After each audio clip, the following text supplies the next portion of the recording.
Praise Lord, good morning. आज सुबह के मनन में मैं आपका स्वागत करता हूँ। आज मैं आपके लिए पढ़ने जा रहा हूँ भजन संहिता अध्याय 20 का पद 4। यहाँ लिखा है, वह तेरे मन की इच्छा पूरी करे और तेरी सारी युक्ति को सफल करे।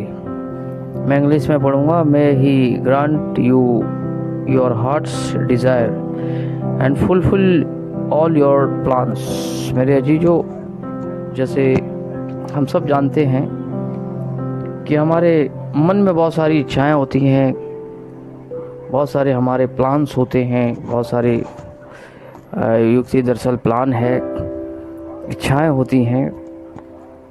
लेकिन ये पूरी कब हों कि हम परमेश्वर को धन्य कहें। मेरे अजीजों, हम इच्छा करते हैं कि हमें ये मिल जाए। हमारे मन में बहुत सारी इच्छाएं होती हैं, डिज़ायर होती हैं कि परमेश्वर हमें तू ये दे दे, परमेश्वर हमें वो दे दे, परमेश्वर ऐसा कर दे, परमेश्वर वैसा कर दे। बाइबल हमें स्पष्ट कहती है मेरे अजीजों कि जब हम परमेश्वर को अपने सुख का मूल जानते हैं, कहने का तात्पर्य यह है कि जब हम सर्वोत्तम परमेश्वर को स्थान देते हैं। कभी कभी हम सिर्फ मांगते हैं अपनी उस इच्छा के लिए जो भोग विलास में हमें उड़ाना है, उसमें परमेश्वर कहीं भी निहित नहीं होता मेरे अजीजों। इसलिए हमें मिलता भी नहीं है। हम बहुत प्रार्थनाएं करते हैं, हम ये ऐसा करते हैं, वैसा करते हैं, दुआ करते हैं, प्रार्थना करते हैं, फास्टिंग करते हैं, लेकिन फिर भी हमें देखने में आया है कि बहुत लोगों को नहीं मिलता है, क्योंकि उन्होंने परमेश्वर को वो स्थान जो परमेश्वर का होना चाहिए, परमेश्वर पिता का जो होना चाहिए, वो स्थान जो है वो नहीं दे पाते अपने जीवन में। हम मानते हैं कि संसार में ट्रायल्स हैं, टेम्पटेशन हैं, उतार चढ़ाव हैं, परीक्षाएं हैं, कभी गिरना है, कभी उठना है, कभी दुख है, कभी सुख है, कभी हम बहुत ज़्यादा उत्तेजित हो जाते हैं, कभी हम बहुत शांत रहते हैं। संसार में इस प्रकार की अवस्थाएं हम लोग फेस करते हैं। लेकिन मेरे अजीजों, परमेश्वर का वचन कहता है, अगर हमारे जीवन में परमेश्वर का स्थान सर्वश्रेष्ठ है, सर्वोत्तम है, तो परमेश्वर हमारी हर एक इच्छा को जो हमारे हृदय के अंदर है वो पूरी करता है।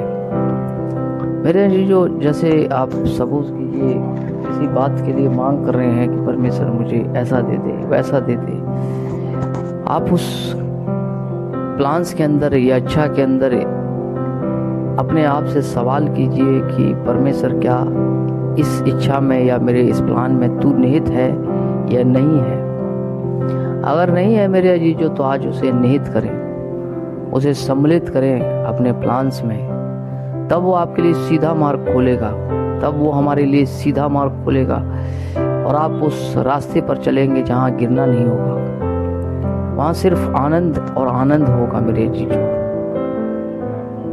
जब परमेश्वर को हम उस स्थान जो उसका है वो देते हैं, तो हमारे लिए वो रास्ते भी खोलता है, द्वार भी खोलता है, वो हमारी इच्छा को पूरी करता है, वो हमारी युक्ति को सफल करता है।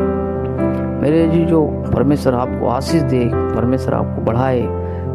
एक दूसरे के लिए प्रार्थना करना ना छोड़े, एक दूसरे को सहयोग करें, खासकर उन लोगों का जो सेवकाई में निहित है। यदि आपको लगता है कि वो दुखी है, परेशान है या किसी भी समस्या में है, मेरे अजीजों, आगे बढ़कर उनकी सहायता करें, मदद करें। यूं ही बैठे न रहें, क्योंकि ये भी एक प्रकार से ये दर्शाता है कि आप परमेश्वर के साथ हैं। और वो बहुत आशीष दे। एक दूसरे के लिए, जैसे मैंने कहा, प्रार्थना करते रहें, परमेश्वर का काम करते रहें, परमेश्वर में बने रहें। मैं प्रार्थना करूंगा। धन्यवाद देता हूं पिता प्रभु जी, सुंदर दिन के लिए, तेरे मान प्रेम दया करुणा के लिए। प्रभु जी, तू हमारे साथ में हमारे परिवारों की हिफाजत कर। तेरे लोगों के बारे में लेते हैं, जो कुछ तूने हमें दिया होने दे पिता प्रभु जी। इस दिन में पिता प्रभु जी होने दे, हम संसार को नहीं तुझे प्रसन्न करें। होने दे पिता प्रभु जी, हम तेरी इच्छा को पूर्ण कर सकें पिता।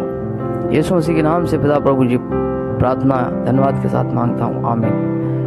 जय मसीह की मेरे जीजो। एक दूसरे के लिए प्रार्थना करें, इस वीडियो को ज़्यादा से ज़्यादा शेयर करें, लाइक करें। अगर आपकी कोई प्रार्थना विनती है, आप इस दिए गए नंबर पे हमें सेंड कर सकते हैं, ताकि मैं आपके लिए प्रार्थना कर सकूं।